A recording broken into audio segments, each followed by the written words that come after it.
Hello and welcome to National Association of Women in Real Estate Businesses, Women in Business Real Estate. I'm here with Desiree Patno, CEO of NAWRB. How are you, Desiree? I'm doing well. Thank you for having me. Appreciate it. Thank you. Let's say I want to start my own business. Where do I begin? Okay, wonderful question. In real estate, there's so many different components you can have a business. So let me ask you a question to better answer yours. Is that what type of business in real estate, and where do you see yourself in the next 2 to 5 years within that business? I want to become a real estate agent. Okay. The difference between a real estate agent and a brokerage owner are very different. So you're looking to be a team member within a real estate? Yeah. Okay. So the idea is that, and that's an excellent choice to do it first and foremost. And the reason that is that you get to work within the umbrella of a brokerage. Okay. In the real estate sector, the idea is that when you have a real estate license, you have to work with underneath a broker's license to actually be facilitated. And then from there, the beauty of that is that the brokers helps give you training, guidance. You get this. They take care of all the compliance issues as far as the regulatory stuff with the states, and also hopefully you would work with a brokerage that, most importantly, we'd advise you to work with a brokerage that has excellent training programs and things set up. But from there, you still will have your own entity within the company of yourself because you're 1099 versus on salary. Okay. So the idea is that you want to go find a brokerage that offers great programs for you and offers assistance to set up a team. I really believe it's very important to have a team set up within the real estate community because you don't want to be on call 24/7. Mm-hmm. So my idea would be to sit you down, put together, even though you're not going to be your own owner within the brokerage community, you're still going to set up, we hope to set up your own company within that brokerage that you're going to operate your business with because you're going to be commissioned versus then you're going to be salaried. So how do I choose a brokerage? Do I Google it? Do I just search for it? What are the steps to looking for a great brokerage to work for? Well, a great question, especially when we're talking in real estate, which is the majority of the people are going to be here. When you go look for the real estate companies, you want to see what their core business is. Mm-hmm. For example, whether you want to do commercial real estate, whether you want to do residential real estate, are they into relocation? Are they into community outreach? Are they into working virtual reality? Do they offer support mechanisms? Are they really hands-on training? Or are they in the entrepreneurial state that you basically hang your license, allow you to do everything yourself, and they're just for a national platform and name of economic reasons? So you really want to go out there and look to see what's out there. Now, how find those companies? I think the most important thing, to be honest, is that use your laptop or your computer as your best friend. You want to see what kind of social presence they have, whether they're on Facebook, Instagram, LinkedIn, all the other avenues. What their website? What message are they communicating with their website? Will you even use those? Are you going to be someone who's going to be entrepreneurial and have your own system and not run everything through their company versus in them? Is the brokerage going to be set up for luxury, for residential as it goes through on a global scale versus a national? Are they a mom and pop store that you're brokerage? Remember, you don't have to go with the top big companies that are publicly traded versus then privately held.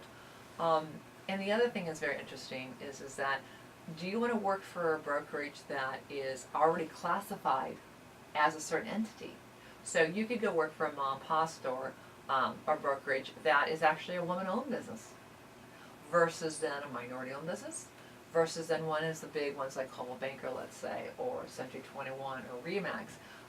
And the idea is that that's an individual taste.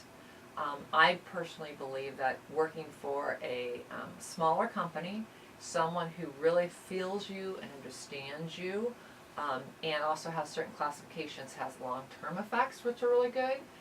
But you yourself have to be somewhat entrepreneurial. If you're not working for the bigger companies that have a lot of great systems in place, I think would be a great venue. Okay. Let's say I just got my real estate license and I signed underneath a branch of a brokerage, but I have no referrals. What do I do now? How do I build my clientele?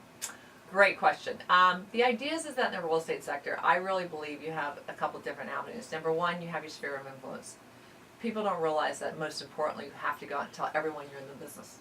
So you're a woman in business, you're in the real estate, You've got to let everyone know that I now have a new job and this is what I'm doing. And it's not just about selling real estate. It's about selling a community, a culture, a belief in what we do and how we do it, okay? Get involved in community aspects and programs that are out there, okay, giving back to the community.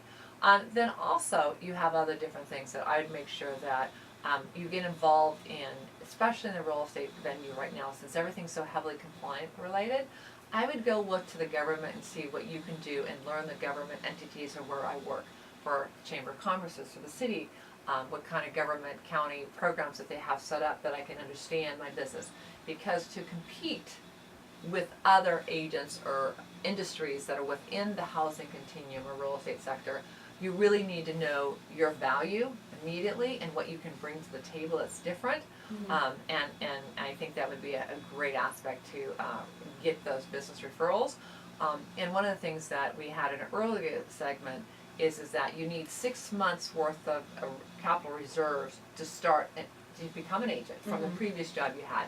So with that being said, I take some of that and allocate it toward training programs that will help me get into certain groups, certain different kinds of programs that you feel strong and passionate about.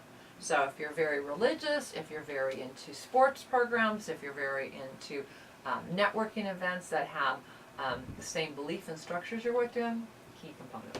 Wonderful. Let's say I want to become a real estate broker and want to take that next step. What should I do to help me become a business owner or become a broker? Great one. What I would strongly recommend, if you went the government route and did a little bit of sideways as an agent and you went and found out how it can set you apart by going to the chambers and things I talked about, they have a great resource that leads you directly right into the Small Business Administration. The Small Business Administration was set up such that to help entrepreneurial sets get into owning their own business, creating a business plan, having access to capital, doing what we call microloans. And when we go back to the real estate side, for a real estate agent or a loan officer or an escrow officer, anyone who's in the industry, this is great for women because we're very conservative, but we're not big risk takers. So doing all our homework and finding out. So by going to find out what kind of microloans they have up to $50,000 at the SBA. Now remember, the SBA doesn't give you loans. They're the ones who insure and endorse the loans, okay? So getting that information, finding out how to get that set up, going to your local boards, going to your local agencies, and most importantly, also look into different trade associations. Like NAWRB is a great resource, and what we do here is that we help you not only access to the different organizations we're talking about, agencies, that we set you up and train you on where to connect those dots and fast track you, versus then you made an initial question, well, how do I even become an agent? What do I do? Where do I hang my license now that I'm an agent? Those are very important questions, and we'll ask you those questions. So hopefully you don't go sign up with someone 6 months later and say, oh, I made the wrong decision, and go somewhere else. Because in an earlier segment, we talked about time. Time is money, and we have to value our time. So going to the SBA, getting that business plan, getting access to capital, having this walk you through the step by step. And the beauty of all that is totally free. All the SBA programs that for the conversations to start are free. From there, there's certain workshops and things like that that might cost you very minimal money, $15, $25, $50. Very few I've ever seen that are, unless it's a conference of some size, that will go over $100. Speaking of conferences, how beneficial are they to me as a real estate either agent or broker? Should I be attending them often, or are there different types of conferences? Absolutely, and that's an excellent question. Conferences, you have to really look at the agenda. I really encourage you to go to conferences, but the most important thing, they're very expensive, most of them. So you got to be very careful, and you got to make sure not necessarily who's attending, but why are you going to that conference? Are you going to that conference to network with other professionals in the industry? Are you going there to learn about the industry?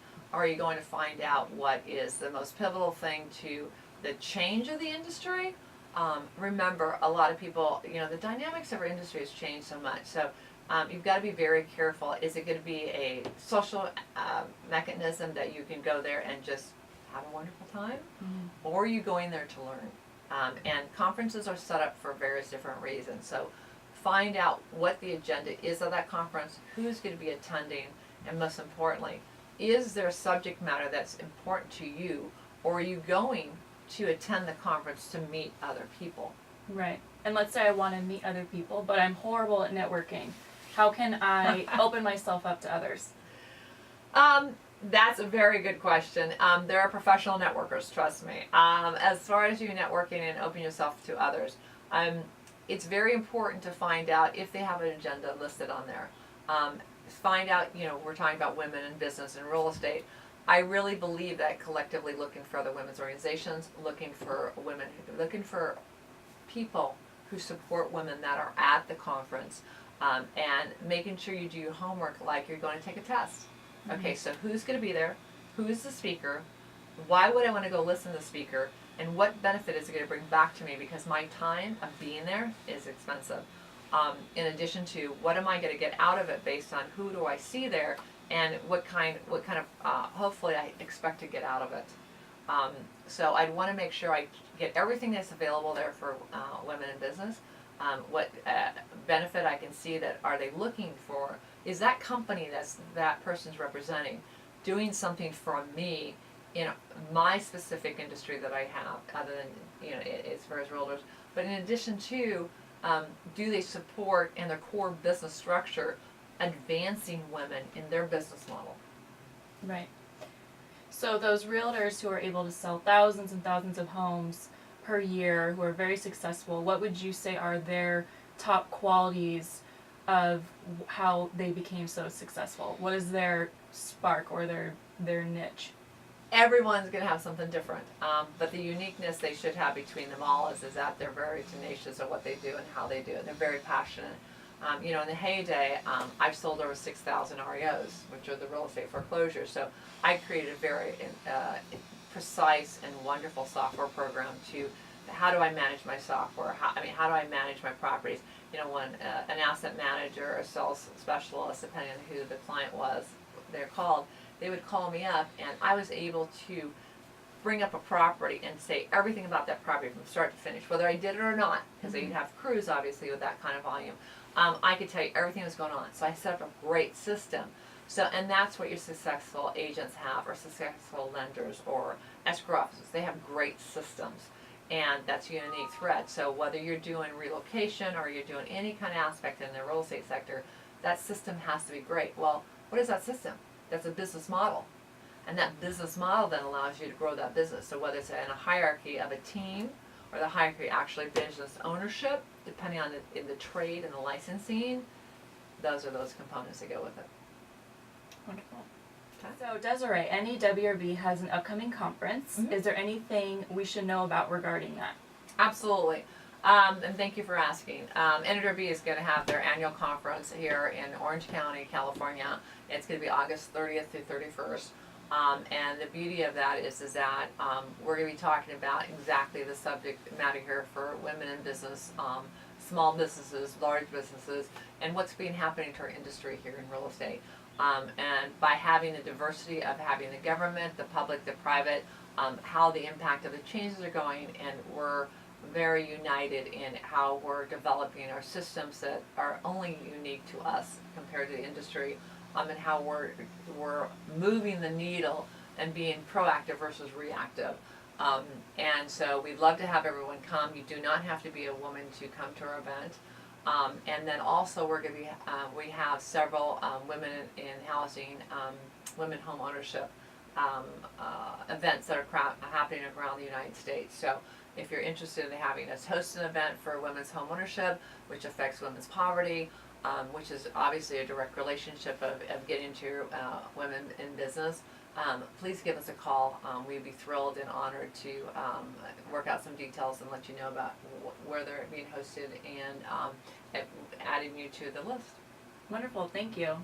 Thank you, Desiree, for being here. And this is NAWRB's Women in Business Real Estate. Join us next time. Thanks.